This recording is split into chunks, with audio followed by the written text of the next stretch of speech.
All right, it is December. It is cold. It is wintry, and so welcome back to Beyond the Campfire S'mores. We got a very special episode today. We'll be headed to the Himalayas in search of a creature a lot of you might know. So, Will, why don't you fill us in? All right. Well, this creature can be found in the Himalayan mountains, as Steven stated. You might be able to also find it at Disney World on the ride Expedition Everest. We are talking about none other than the Yeti, the abominable snowman, Bigfoot's big bad cousin, the Yeti. If he offers you yellow snow cones, do not accept. They're just lemon. They're just lemon flavor. Lemon flavor. Right, right. Lemon Because he flavor. totally grows lemons on top. That's a conspiracy Oh episode right man, there. Were they actually lemon flavored snow cones, or were they? Yeah. something else. Yeah. All right. So the Yeti. This is actually gonna be a really fun episode because I feel like we always have heard about the Yeti. Like, oh, he's in Rudolph, the claymation by I know one of them is Bass. I think the last name is Bass. There's that claymation. I love those Christmas movies. He's in that one. Oh yeah. Like I said, he's on the Disney ride. He is like if India had like a cryptid, this is their cryptid because I think the Himalayan mountains run through India. Um, Oh yeah. Yeah. Actually, Yeah. Part of. quick little fact: Do you know the At least reason why? Do you know the reason why that the Mount Everest is there? no. I learned about this. I think it was sixth grade. Maybe it was sixth grade. It was one of those grades. So there's the tectonic plates. Hmm. So the tectonic plate that India sits on is where like the Himalayan mountains border, and so yeah, so India is actually shrinking and the mountains are growing taller. Interesting. Yep. So I think Mount Everest is actually still So growing. like, but- so like in a bajillion years, India probably won't be a thing anymore. It'll just be this gigantic mountain that just goes to space. There you go. Well, all the groypers on Twitter will be happy about the elimination of India by that point. So anyway, All right. that's a topic for that's a topic for beyond the culture. But anyway, All right. So before we really right in, I just wanted to give our social media shout out. So yeah, go yeah, ahead if and you're do that. new I was to getting the ahead. podcast, yeah, if you're new to the podcast, we you can find us on all the social media. So you can find us on X, you can find us on TikTok, you can find us on Instagram. Just look up Beyond the Campfire podcast or at Beyond Campfire, and you should be able to find us wherever you use social media. So Yeah. enough of a plug. Will, take us away. And you can also find us wherever you get your podcasts. So you don't just have to listen to us on Spotify. If you want to see us, you can look at us on Yeah, YouTube. or wherever you're listening to us right now. Yeah. Yeah. Okay. All right. So the Yeti. So folklorists trace the origins of the Yeti back to Sherpa folklore. And they kind of think that the reason why the Sherpa folklore leads to believing the Yeti is because of misidentification of animals like bears and yaks. So folklorists believe that the Sherpas encountered wild bears or wild yaks, and then were kind of like made of folklore about a Yeti. So Interesting. All right. yes. So what's It's really like a cool about this, combination of. yeah, kind of like a combination, or they just see a yak and they think it's just like a Yeti on its two legs.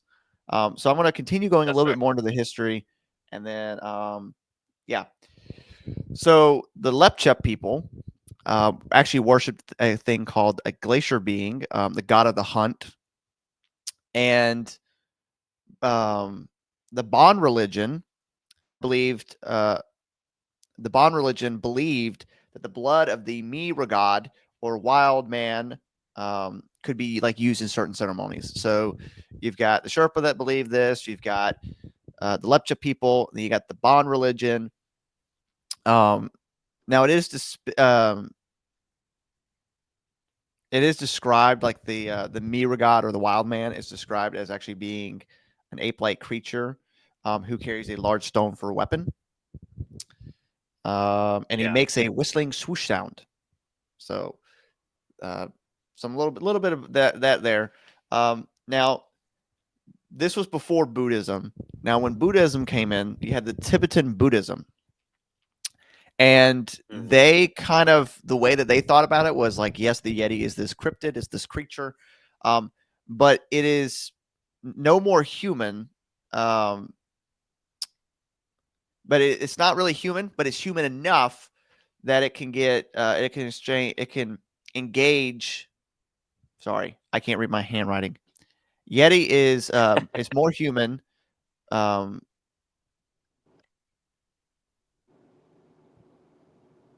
sorry, It's the more Yeti human than the Yeti is not really human, ape but it's than human enough to be allowed to follow Dharma. Dharma. Huh? Oh, interesting. So the Okay. Yeti can do Dharma. There are actually some stories For from the Buddhists. Huh? for those that don't know what dharma is, uh, it's like in Hinduism, it's like every human's duty. So they would say every human being has a duty in life, and that you need to fulfill your dharma. And if you're not fulfilling your dharma, you're failing as a person. So that's interesting that they're applying dharma to the Yeti. That's really fascinating. What's even cool is some of the Tibetan Buddhists. They actually have stories that say like the Yetis actually helped them and actually were able to become disciples of Buddhism. I'm just imagining a Yeti in a Buddhist, like those orange Buddhist robes, and I'm just like imagining it like praying or something. That's hilarious. That's so Imagine like funny. it's got full fur except like a bald spot on the top of its head, and it's just Right, wearing its little right. robe. And it's just like pray to Buddha. There you go. That's funny. Um, now the Tibet believe that the Yeti is a symbol of it's a guardian against evil spirits as well. The reason Okay. actually the reason I actually was able to go down this whole rabbit hole was because I wrote down the history and all I had was talking about the Sherpa. And then when I had later on when we go into our counters, ChatGPT, like I said, I had to specify that Stephen is a Christian, not a Hindu. So Stephen was talking about how like this is a guardian of this forest and all this, and I was like, what? So that's where that comes from. Is they believe it is a guardian against evil spirits. As well, it is stated that if you hear or see it, it's a bad omen, though. And witnesses must accumulate merit if they hear or see the Yeti. Interesting. I don't know what merit is. Can you tell us what merit is? Merit? Yeah, it said merit. Oh Must yeah, accumulate merit. merit is like just like good stuff that you earn up for yourself. So Okay. yeah, you're accumulating merit. That's gonna pay good dividends for you later on. Gotcha. Okay, so we've kind of gone into the history of this creature. I'm going to talk a little bit about what it looks like. And like I said earlier, got a cousin named Bigfoot. It's actually also believed that there's another one. Let's see if I wrote it down. I don't think I wrote it down per se, but there's another one that's actually just a Russian term for it, and it's actually in the Siberian region. And that is actually, if we go back to Devalte Pass, that is actually a belief that could have happened to Devalte Pass is that they encountered a Yeti. Hmm. Pretty cool. He Okay, also I has like it. he's also So kin to the huh? there's multiple Yetis. There's not just one. Yeah, there. I mean, he's mostly found in the Himalayas, but there is like some Russian folklore that kind of ties a little bit to believing in a Yeti as well. So it's possible that he is in the Himalayas and possibly Siberia. But a lot of Are people, there and this is, female Yetis? there probably Because are like these female things Yetis. reproduce. Yeah, Okay, there's interesting. female Bigfoot. There's female skunk ape. You know what's actually interesting is there's actually a theory that if you remember, you know how like Native Americans over here like came from Asia. So when that ice Yeah. bridge formed over Alaska and everything, a lot of people believe that the Yeti crossed over with them, and then that's how you got Bigfoot. So Bigfoot and skunk ape and Sasquatch Uh, are all descendants of Yeti. there you go. There goes that gets into the cousin theory. So, Yeah. all Um, right, all right. I'm liking it so far. This all is right. So now I'm interesting. going to So, describe it to you, and then we're going to go a little bit into some more lore, and then some sightings, and then we've got our own personal sighting of me and Steven attacking this thing. So it is said to be a large bipedal ape-like creature. If you don't know what bipedal means, that means it walks on two legs. Um, it actually can be seen with brown, gray, and or white hair. So it's not just, we always envision it being white. It can actually be brown or gray. okay. And it'll sometimes have large, sharp teeth. And yeah, for all you ladies who want, a 6 foot tall guy, he is said to be 6 foot to 10 feet tall and weigh 200 to 400 pounds. There you go. The Every one that girl's means dream every girl's dream. ape. Hey, the one that means Steven actually fought in the Chat GBT story was 12 feet tall. So this So was an these, unusually large one. yeah, he took his Wheaties in the morning. There you go. Had his protein So powder, was hitting the gym, getting doing all the ripped. things that I probably should be doing, but anyway, I We need to go talk digress. to the Yeti so we can figure out how Steven can get jacked like that. Um, so the cool thing is, and this is a little bit more of history. So we call it the Yeti. We mentioned earlier that in Monsters Inc., he's called the Abominable Snowman. So you might be wondering, okay, if it's always been called Yeti, how did it become to be known as the Abominable Snowman? Here's the cool history. So it actually dates back to 1921 when a British Mount Everest reconnaissance expedition led by Lieutenant Colonel Charles Howard Bury. In his account, Mount Everest, the Reconnaissance, this is a book you can apparently read. Howard Bury described discovering large footprints near the Lagape La Paz at 21,000 feet, or 6,400 meters for all you outside of America. He believed they were from a loping gray wolf whose tracks in the soft snow resembled those of a barefooted man. However, his Sherpa guides attributed the tracks to the wild man of the snows, calling it, and I'm fixing to butcher this name, Meadow Kangmi, with Meadow meaning man bear and Kangmi being snowman. Okay. Interesting. So that's not how we get the Abominable Snowman, though, because confusion later rose over the term.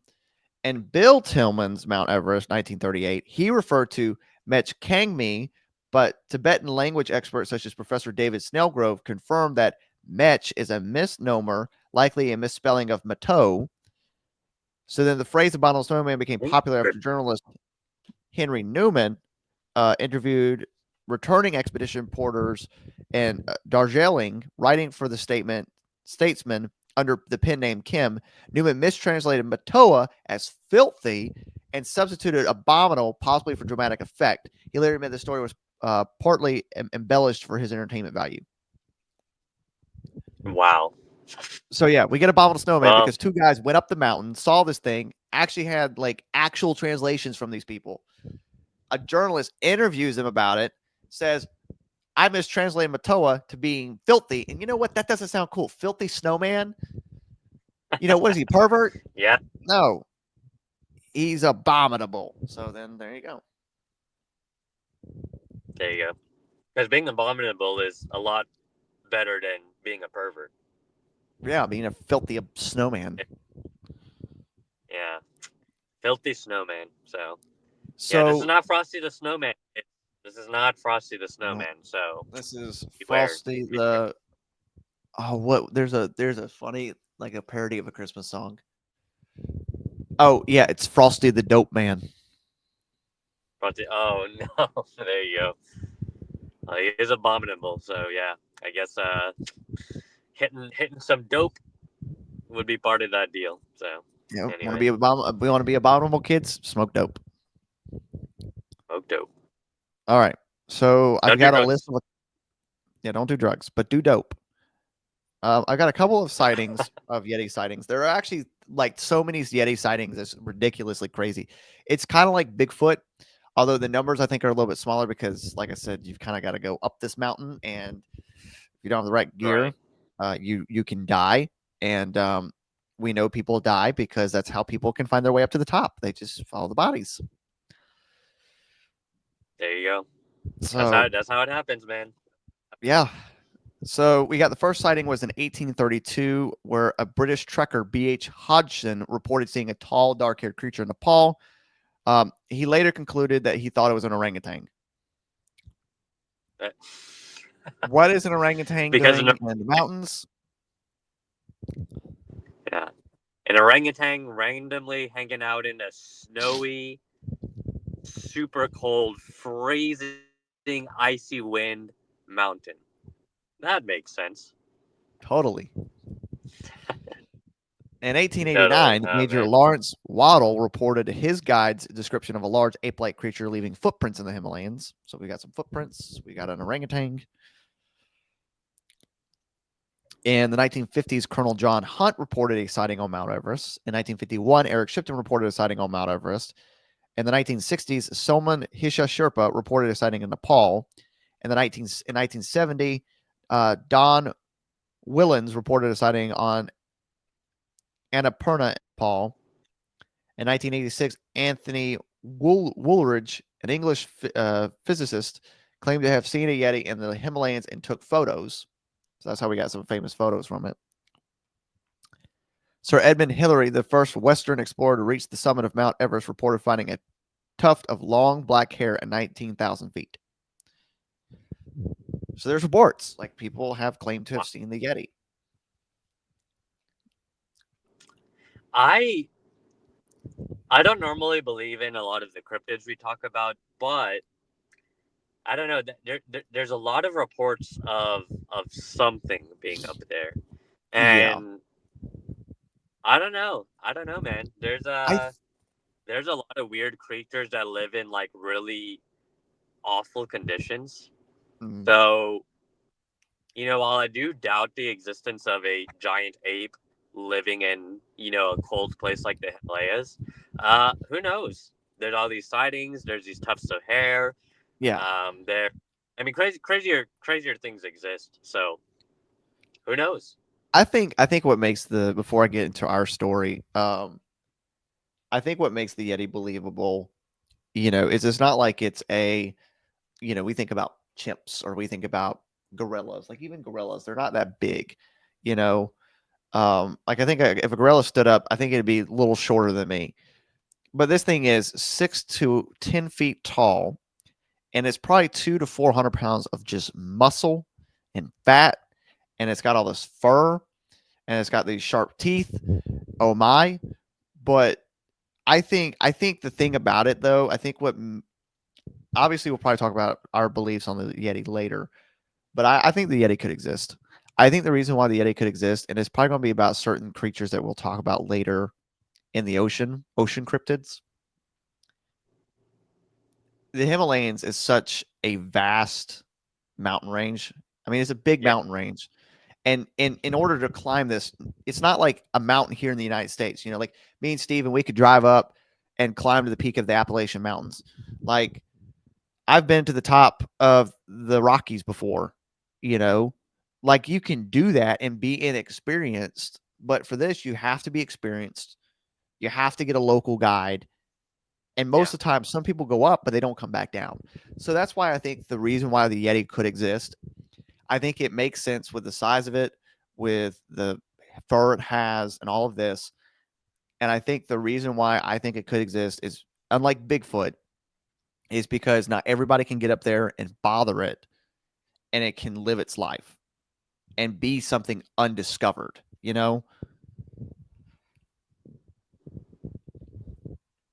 yeah.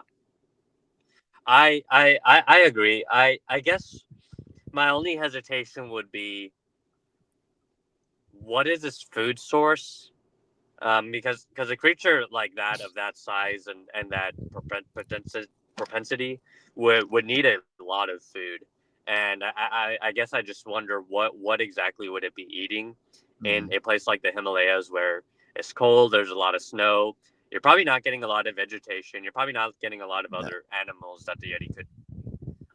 But I mean, hey, like I said, crazier things have existed that have Yeah. fed off weird stuff before. So, Yeah. um, And I but think with the locals yeah, being nearby, there's like yaks mm, and stuff. So he probably would come down and steal a yak or two and then head back up the mountain. yeah, and that might feed him for a while. I'll ask this though. I mean, I know, Will, with you having cows, if one of the cows was just gone, you would notice. Yeah. So I'm sure if a local has lost one of his yaks, I'm sure he's noticing that. Well, I think I wouldn't say because what I could see is we talk about the Sherpa, we talk about the Bonds, we talk about the Lepcha, we talk about the Buddhists, how they view this thing as a god. So it's I don't think yaks would be going missing. I think they'd be Ah, offering yaks. okay, I could see that too. Sure. All right. So the long There's awaited. there's no, you wouldn't offer your cows to Bigfoot. No, because I know Bigfoot's not a god. Yeah, fair enough. Fair enough. What is Oh, okay. I'm not gonna say his name. I almost said his name on the podcast, but your friend who talks about Bigfoot. Our You fine uh, here you think he'd about offer a Bigfoot. cow? Yeah. You think You know he what? uh, you think he'd We offer a said it. cow to? I don't think he'd offer a We said it. cow. We have said it in recent episodes. We said it in the Skunk Ape episode, I think, that he probably would offer his daughter, Oh, we said it. but Oh, no, we we said he'd talked offer his. about that. Yeah. Well, yeah, he'd offer his daughter to Yeah. Bigfoot. So That man, yeah, he's if he something offer if he else. would offer his daughter, I don't think he would hesitate to offer a cow. But anyway, I digress. Listen, I know you got a Chat GPT. listen. I told the wife, and I'll probably mention this again at the end. I told her, I said I would really like to do a podcast with my granddad and the guy that we're talking about, and have like a farming podcast of just us sitting in the barn on a Saturday, just talking and chewing cud and all that. I thought it'd be a funny podcast, especially with him. I think it'd be something different. I will be a big supporter of it if you did that. So, Well, you have to be. I'm your boss. I, I don't. all Well, right, I fair don't enough. pay you yet. Anyways, so we've got this really cool ChatGPT story, and I think this is probably going to become a staple of our podcast, to where we'll talk about these cryptids and everything, and then we'll actually talk about like have a ChatGPT story. I don't think anybody does that. I think we're maybe some of the first. Oh yeah, It's that's what really cool makes it. though. All right. The Himalayan mountains loomed large and intimidating as Will and Stephen trudged through the snow covered pass. Will, ever the hardy cowboy, had his trusty lasso slung over one shoulder, while Stephen, the meticulous and ever prepared co host of their podcast, Beyond the Campfire, carried a camera and a recording rig. This wasn't just an adventure, it was an opportunity to finally get undeniable proof of the Yeti's existence and share it with their growing audience. This'll be the one, Stephen, Will said, adjusting his hat against the biting wind. The Yeti, the big kahuna of cryptids. We catch it on tape and we'll be legends. Stephen, dressed warmly in layers with his scarf wrapped tightly around his neck, sighed. Will, we're here to observe and document, not rope it like one of your rodeo bulls. Will smirked. Ain't nothing wrong with a cowboy being prepared. What if it gets ornery? Stephen rolled his eyes. Then we're leaving and fast. The point of our podcast is to explore the truth beyond behind legends, not become one ourselves because the Yeti turned us into a snack. The two followed a trail of enormous footprints leading through the snow, each print deep and perfectly outlined as if the creature had passed by only hours earlier. Will knelt beside one of the prints, running a gloved hand along its edges. Big fella, ain't it? He said, and heavy. Look how deep these go. Steven snapped a photo, then checked his equipment. Let's keep moving. If these tracks are fresh, we might actually catch a glimpse. The wind picked up as they climbed higher, the air growing thinner with each step. Stephen, ever the thoughtful one, paused to check their bearings. We're close to the ridge the monk mentioned. He said it frequents this area. Will grinned. Good. Let's see if the snowman lives up to his reputation. As they rounded a bend, the wind died suddenly, and the world seemed eerily still. Ahead of them was a frozen plateau surrounded by jagged cliffs. In the middle of the clearing, towering over a cluster of snow laden rocks, was the Yeti. The creature was immense, at least 12 feet tall, with shaggy white fur that blended almost seamlessly with the snow. Its powerful frame moved with surprising grace as it sifted through a pile of debris, pulling out what looked like bones. Steven's breath caught it in his throat as he fumbled for his camera. Will, that's it. That's the Yeti. Will tipped his hat back, staring in awe. Well, I'll be. It's real. Big as life. Stay quiet, Steven whispered, raising his camera. He zoomed in and began snapping photos, then switched to video mode, capturing the Yeti's movements. This is gold. Absolute gold. Will, however, had other ideas. He pulled the lasso from his shoulder and began spinning it in a wild arc. What are you doing? Steven hissed, keeping his eyes on the Yeti. Getting us some real evidence, Will replied with a grin. You got your picture? I'm going to see if I can wrangle us a closer look. Well, no, Steven whispered harshly. We're supposed to observe, not interfere, and definitely not antagonize. But Will was already moving. He let the lasso fly and the loop sail through the air, landing neatly around the Yeti's torso. The creature froze for a moment, then turned its massive head towards them. Its glowing yellow eyes narrowed, and a guttural growl rumbled through the air. Uh-oh, Will muttered, bracing himself. The Yeti yanked hard on the rope, dragging Will off his feet and across the snow like a sled dog with a very unwilling passenger. Steven dropped his camera into the snow and sprinted after him, shouting, Let go of the rope, you idiot!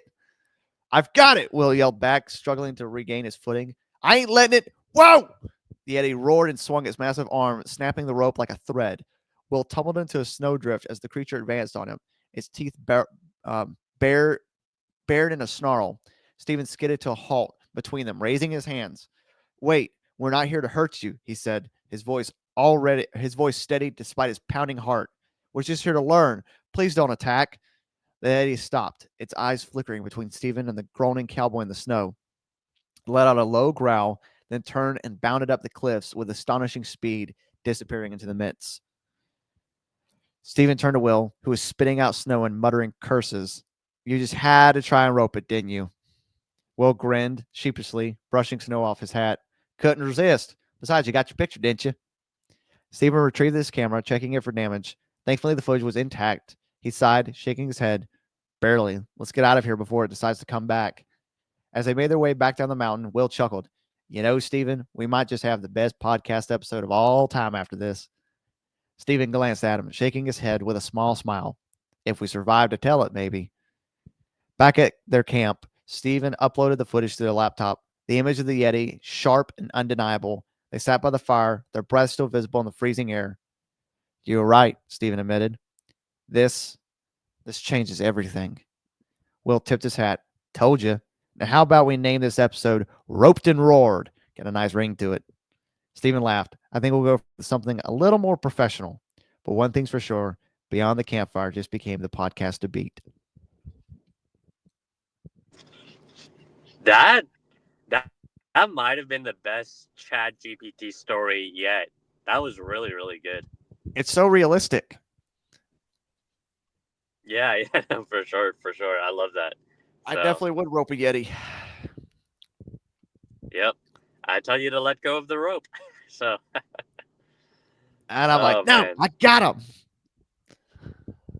dude, Oh, if this thing takes off and we actually put enough resources into it, I guarantee we'll probably discover at least one cryptid. oh, for sure. I like Yeah. that's the thing is like obviously guys oh yeah, so quick news.